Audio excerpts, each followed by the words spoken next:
అండి welcome to our channel Shri channel. చూడండి నేను ఏం చేస్తున్నాను, ఇవాళ నేను పప్పు చేస్తున్నానండి. అది కూడా వట్టి పప్పు కాదు, మసాలా పప్పు చారు. చాలా రుచిగా ఉంటుంది, తెలంగాణ స్పెషల్. కొన్ని వాటర్ పోసి అయితే దీన్ని నానబెట్టానండి ఫస్ట్. తర్వాత కొద్దిసేపు తర్వాత ఒక 15 minutes నానబెట్టాను. చూడండి ఎలా అయిందో చూడండి. తర్వాత దీన్ని కొంచెం వాష్ చేయాలి. నాకు మాత్రం పప్పు మాత్రం బొక్కలుగా ఉన్న పప్పు చాలా ఇష్టం. ఇలా ఉండాలండి, ఒక్కలుగా ఉండాలి. ఇలాగే నేను ట్రై చేస్తాను, కొంచెం ఉడికిస్తాను అంతే. చూడండి 2 ఉల్లిగడ్డలు తీసుకున్నాను. ఈ సైడ్ ఉంటే మాత్రం చాలండి.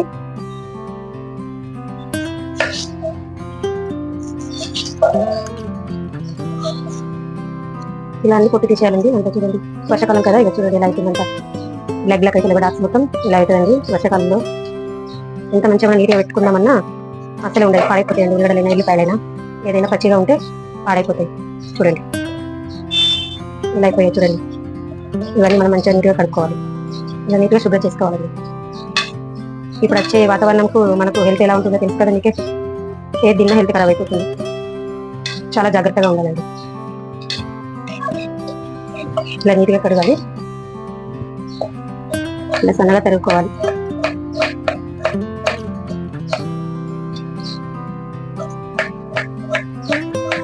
మసాలా ఉప్పులో ఉల్లిగడ్డ ఉంటే చాలా బాగుంటుందండి.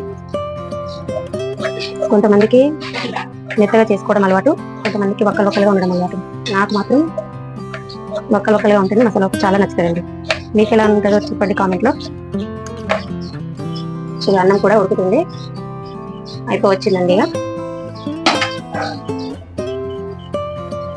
అన్ని ఇందులోకి ఒక ప్లేట్లోకి తీసుకుంటున్నానండి.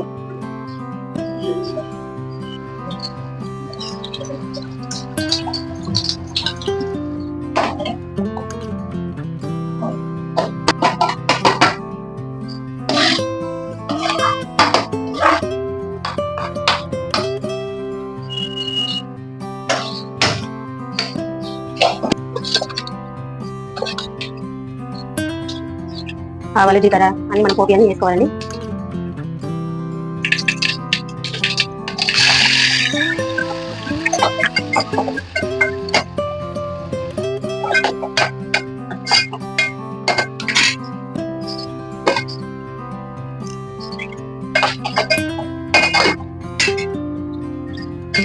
చాలా రోజులైతుందండి వీడియో తీయగానే కూడా, అందుకే ఒకసారి చేద్దామని చెప్పి ఇవాళ పప్పు చారుతో నేను ముందుకు వచ్చాను.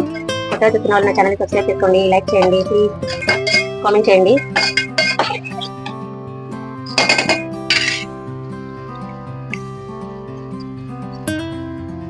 పప్పు మొత్తం ఇందులో వేస్తున్నానండి.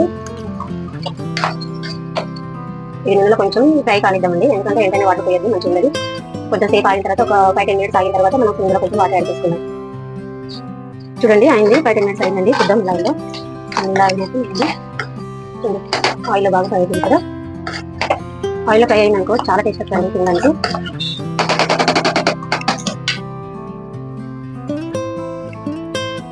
ఇందులో మనం కొద్దిగా వాటర్ అనేది యాడ్ చేసుకుందాం, ఎందుకంటే కొంచెం కచ్చపక్కగా ఉంటుంది కదా.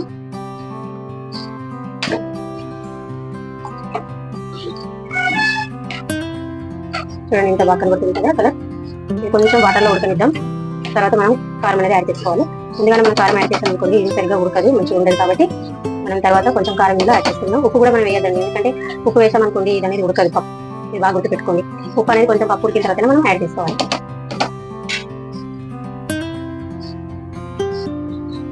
ఆ లోపు మనం చారు కూడా రెడీ చేసుకుందామండి, ఎందుకంటే పప్పాయలకి మనం చారు కూడా రెడీ చేసుకోవాలి.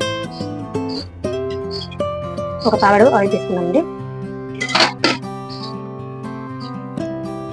నూనె వేడెక్కిందండి.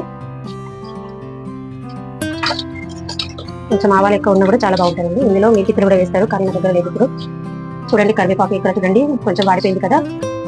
అదే మనం విలేజ్లోకి ఇట్లా వెళ్తే మాత్రం అక్కడ కరివేపాకు చెట్లకే ఉంటుందండి, చక్కగా కోసుకొని పెట్టుకొని వేసుకుంటారు. కానీ ఇక్కడ చూడండి ఏం చేద్దాం, సిటీలలో ఇలాగే ఉంటుంది. అక్కడ మాత్రం ఏ కూరగాయ అయినా కూడా చెట్లకు తొందరగా కోసిన తర్వాతనే వండుకుంటారండి. ఇక్కడ మాత్రం తీసుకొచ్చినాయి కొన్ని రోజుల పాటు ఉన్నాయి, మనకు నీళ్ళు ఉన్నాయి ఇస్తారు. ఇక్కడ మనకు మార్కెట్లో దొరుకుతాయి. ఎంతైనా విలేజ్ లైఫ్ చాలా బాగుంటుందండి. చూడండి చింతపండు కూడా నానబెట్టాను, నానింది మంచిగా. కొంచెం దీన్ని మనం ఫ్రై చేస్తే మాత్రం మొత్తం రసం ఉంటుంది. చూడండి ఎంత బాగా వస్తుందో.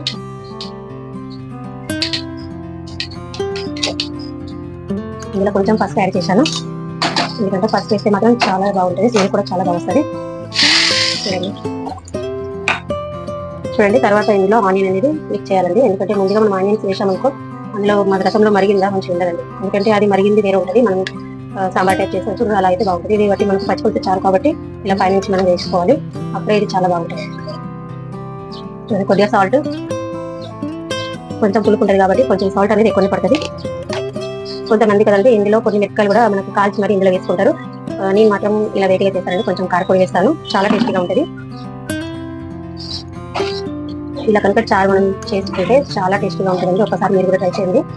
మీరు ట్రై చేసి తర్వాత తిన్న తర్వాత నాతో కామెంట్లో నాతో చెప్పండి ప్లీజ్, ఎందుకంటే ఎలా ఉందన్నది. ఏదైనా అండి కొత్త కొత్త వెరైటీలు ఒక్కొక్క దగ్గర మనం నేర్చుకుంటేనే బాగుంటుంది. ఎందుకంటే మనం సొంతం చేసే వంటలు మనకు వేరేలా ఉంటుంది, వేరే వాళ్ళు చేసేది కొంచెం వెరైటీగా ఉంటాయి కదండి. అది కూడా ఒకసారి ట్రై చేయాలి. ఎందుకంటే నేను చెప్తున్నానండి ఇలా ట్రై చేయండి అని చెప్పి. ఇలా మాత్రం ఈ చారు మాత్రం మనం అన్నంలో రైస్లో కలుపుకొని చేసి మాత్రం సూపర్గా ఉంటుందండి. అయిపోయింది చూడండి, పప్పు కూడా ఉడికింది.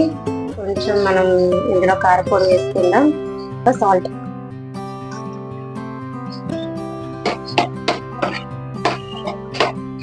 చూడండి ఎంత బాగా కనబడుతుందో. ఇలా ఒకసారి ట్రై చేయండి, బాగుంటుంది. చూడండి ఎంత చక్కగా ఉడుకుతుందో, సూపర్ గా ఉంది కదండి. ఇలా మనం ధనియాల పొడి కలుపుదామండి, ఎందుకంటే ఇది మసాలా పన్నప్పుడు మసాలా వేయాలి కదా.